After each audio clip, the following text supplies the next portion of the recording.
Okay, in this video, I'm going to show you um, how to do a loop with your guitar through a GR-55 into your Roland MC101.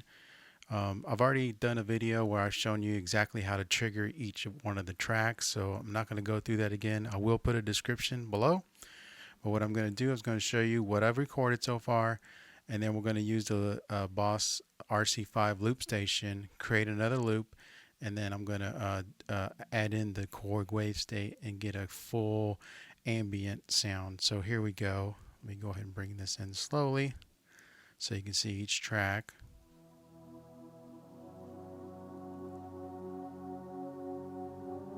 Just a little 4-chord progression I got going there.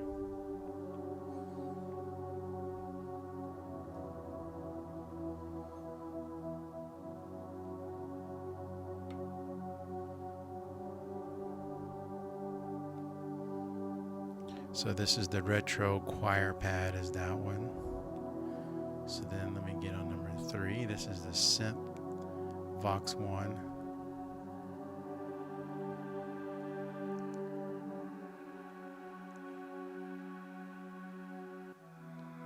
So that's kind of that same, it's the same pattern.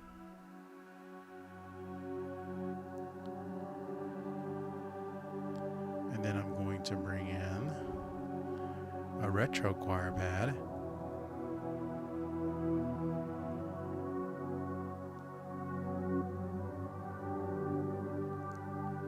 And on this one I did add in a nice little rotary as an effect. You can really learn a lot from when you go through some of these sounds that are in here and you look and see what effects that they have put on them. Then you can copy those effects and put them on other instruments. Like I did this one. This one didn't have that rotary on it, so I added it on there because I like the way it sounded on one of the other presets. So now I'm going to go to track 1, which is the analog kit, which is, to me, this is my favorite one so far. I haven't had this very long, but the analog kit gives you that deep bass. And also I like to you do the sequence on this one. It's not that hard to do. I've got it on 128 measures, and each one of these you go through and pick out the drum you want and then you put it on there. It's not that hard to do. It just takes a little bit of time. There's some other videos that kind of show you. There's a lot of videos that show you how to do the drum tack, so I'm not going to go through that, but I do like the analog kit that's on here, so that's what I used.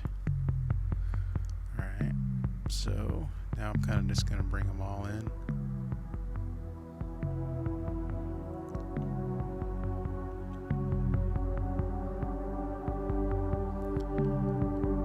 Also, I wanted to show you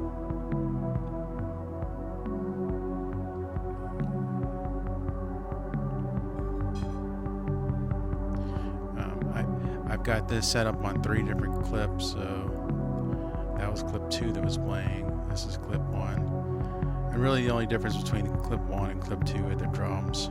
Just a little bit of difference in the drums.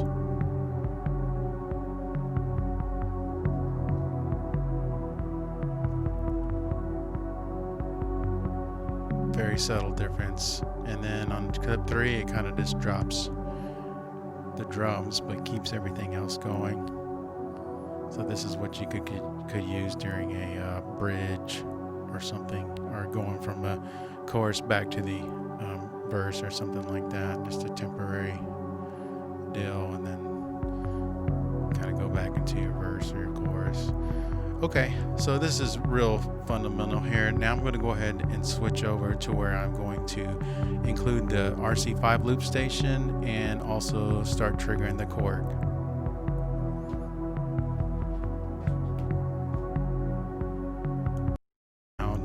When I do that, so I let it play for a couple minutes so I get a nice long loop. During this part, I mean, I can kind of turn some things down and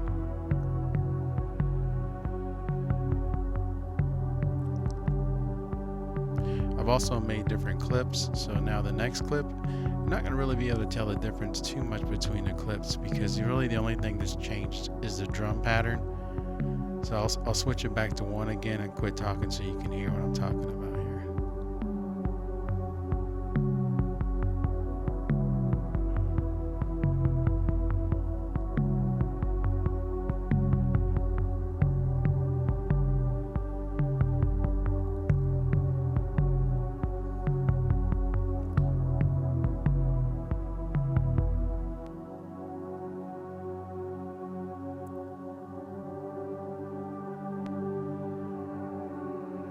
So you can, number 3, it doesn't have drums at all. Even though I have the drum track up, there's no drums recorded. So it's just kind of like a bridge, or going from an end of a chorus to the first verse or second verse or something like that. So just gonna put it back. And so this is about where I'm going to fade out my loop from the RC-5. Give it just a few more measures here, and then I'm gonna fade it out the way I faded it in, so that when it loops, it kind of does it nice little.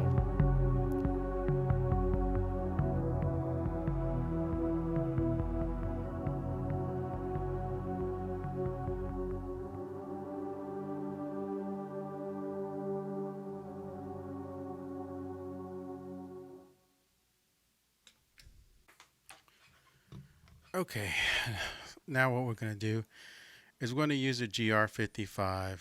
Sorry about this mess. I'm kind of got a lot of stuff going on here. But we're just going to use a GR-55 like we've been doing to trigger the Korg Wavestate. First, I'm going to just play some Wavestate for you so you can hear what that sounds like just by itself.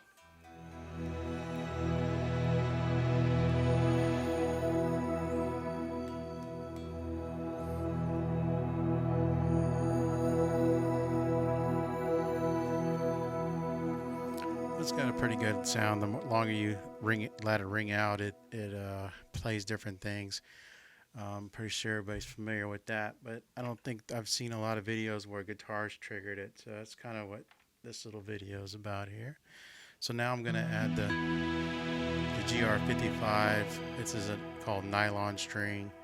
It's a nylon guitar plus strings. So let me take down the Korg here so you can hear what the GR-55 sounds like. So it's got that nylon string.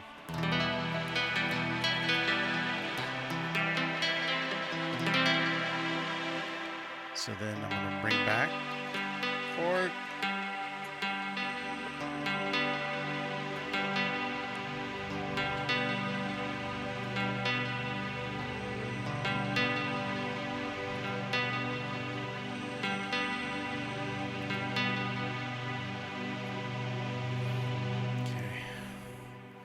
So now I'm going to go ahead and kick my loop back off on the RC-5, and I'm just going to play on top of it. I could record more loops, but for this demonstration purpose, I'm just going to play on top of it for you.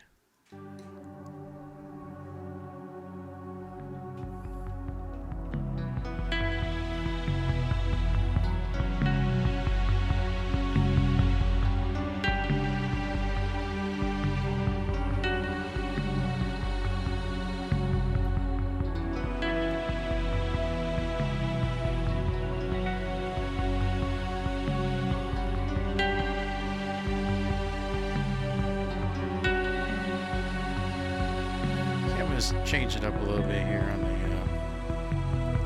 get a little electric guitar going here. Oops, it's a little loud.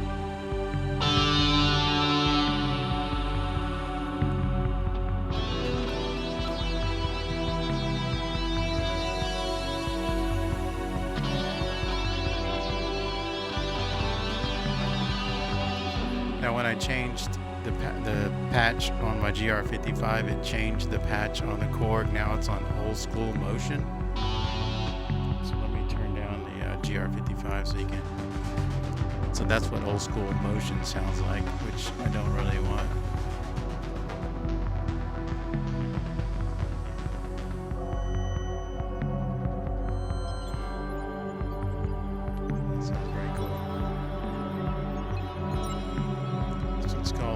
motion codes.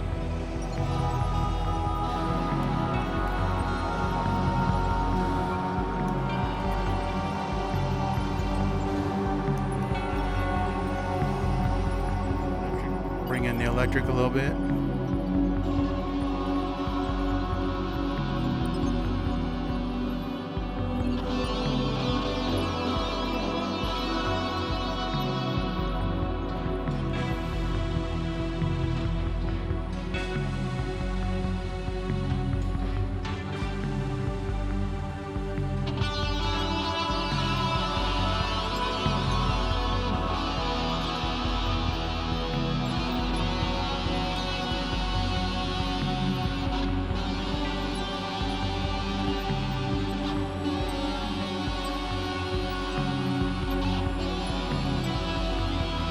So, you know, you can add effects to your sounds. I've got the blue sky on the guitar here.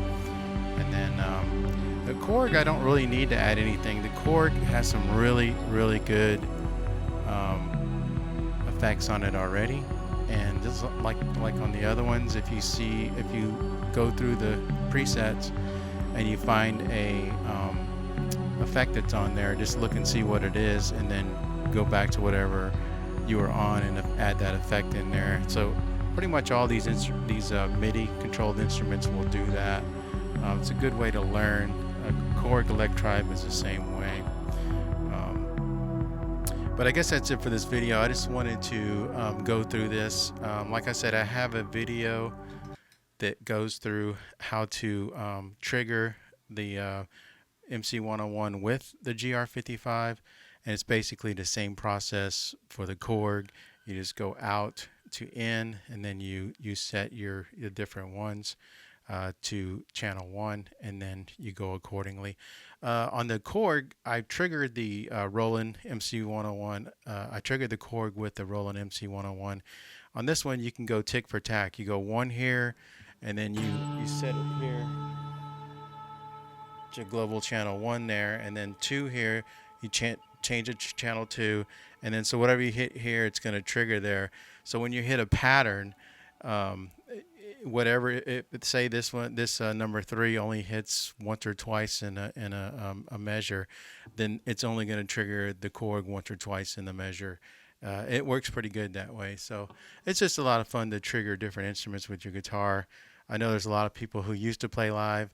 I used to play live in my church, but now with COVID, taking a back seat. So now I've just made YouTube videos. So I hope you enjoyed this video. If you like it, subscribe. Appreciate you watching.